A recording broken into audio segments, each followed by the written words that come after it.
just, the way it starts, and just with the way they responded time and time again. Wasn't a perfect game by any means. That's a well-coached team that we faced there with Coach Lee. Dude does a great job there. And, I thought we played, hard-nosed. Love the way we finished the game. The second half, just controlling really the line of scrimmage more and more as the game went on both sides of the ball. And, I think we held them to 20-some yards really over the last probably 3 quarters rushing. And so I'm really proud of the way that the guys responded. And again, it just goes back to doing your job. Our guys did a great job just coming to practice and focusing on us. I think that's been a huge theme for us here on this run we're on, and the momentum we're continuing to gain. There's a confidence between offense and defense that the other side will come through when it matters most. And so, again, it wasn't perfect by any means, but I'm proud of the way we responded and continue to fight all game long. Yeah, Coach, start with Charlie on the right in the front. Yeah, Coach, just how good was it to be able to kind of lean on the run game late, especially with Jam the way he played? Yeah, it really was. It's huge. It takes a lot of pressure off the play calling, and obviously Ty too, when every play doesn't have to be a pass or a protection, and just good to see Jam out there doing his thing, breaking loose, and bigger chunks, right? Bigger chunks, and I still feel like between the line and the tailbacks, there's still a few more opportunities that we can improve on, and we need to keep taking the next step in the run game. But I thought it was something we worked on a lot. We knew we were getting closer last week, and I feel like we took another step this week. Going to the left, Nick. Yeah, that's 2 straight games where you guys have taken punches and kept punching back, kind of thing. How do you think, or what do you think has led to you guys turning a corner in your ability to do that? Mm-hmm. Just really understanding when it first happened, week 1, that there's 1 of 2 things you can do. You can just take it, or you can fight back. And if you are who we are, and we really believe that we have a good football team, then we should only have one option, and that's just to get everything we got and leave it all on the football field. And that's what these guys are doing. And the defense is just doing a good job of making sure that they force the offense, the opposing offense, to play another play. Right? Line up. You see the drives. I mean, there was 2 turnovers in the red zone, really, and so forcing them to play another play and just making them earn it.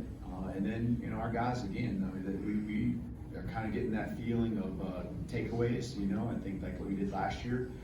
It's starting to come back to us, and the physicality now on top of that I felt we brought today. Again, I thought it was a positive step for our defense.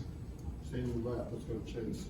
Could you speak to the short yardage carry for Caden Proctor? And last week you mentioned the pass had been in since fall camp. Has this been in since camp too? Not as long. Less moving parts on this one. Just give it to the big man and let it rumble. So he did a great job. I mean, it's just hard to bring down a guy that's that size and that athletic. So happy that he did a good job handling the football and securing it.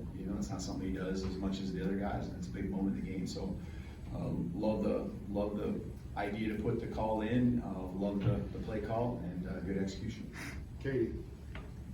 How did that first possession coming out of the half kind of set the tone for what the defense was going to do in the second half, shutting out Vanderbilt? Really key. One thing I think we've done a good job here as of late until today was coming out of the locker room to start the game defensively. And that didn't happen. It didn't happen at the level that we wanted. The first quarter, giving up a couple runs and giving them some life. And so, really coming back out of the locker room, I was really proud of the way the defense. And there definitely was some adjustments that I know we made in the second to third quarter there that led to what we're doing. And that's part of Plan A and Plan B and Plan C that you have when you're working throughout the week. You put those things in, you have them ready to go. And you got to change it up, right? Because you got good players on the other side too that are coaches that are going to attack you if you just sit in the same thing. So I thought our guys, understanding the other parts of the game plan and then going and execute it, I was really proud of them. Let's go to the back room on the left, Alex. What did you think of the offensive line in terms of pass protection and how Ty sort of dealt with the pressure when it was in his face? Yeah, I did a little bit of both. I think Ty could have we've thrown it away a few times, just a couple lessons learned there. I thought we were better last week probably with as much as we were getting. And some of it's one-on-ones. I think that's really what a lot of it probably was when we watched the film, but you know, I haven't seen it in that detail. So yeah, having him in his face, it backed up, you know, it kills a drive. We have to punt and gives him good field position. So, you know, there's things that you improve on and there's things that you just gotta, you know, I don't think it was awful, but I think that it definitely could have been better. And so sometimes you just gotta live with throwing it away too. And, you know, we have enough threats as long as we're not way behind the chains. We feel we can convert the third down and 10s, the third down and 12s. When we start getting past, you know, 14, 15 yards, obviously there's less and less plays in the playbook and a lot more defensive opportunities for them to just sit back and, you know, give you a few yards and then make you punt. Let's go to Kalen on the far right. Hey, Kalen, wondering, was there a mindset shift or something different after, I think Vanderbilt had about 113 rushing yards in that first quarter?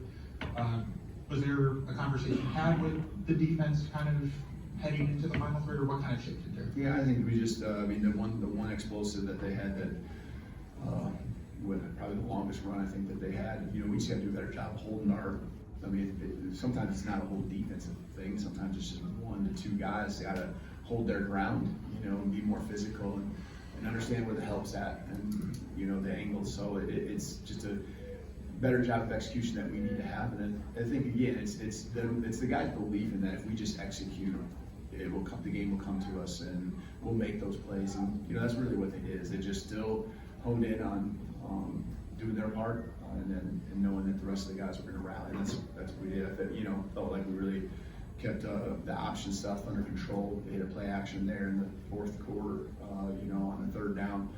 That got behind us a little bit, but yeah, I thought the guys did a good job with their eyes. That discipline was going to be a big thing that way. Thought we took some good steps against an offense that has a lot of wrinkles and things that they'll show you.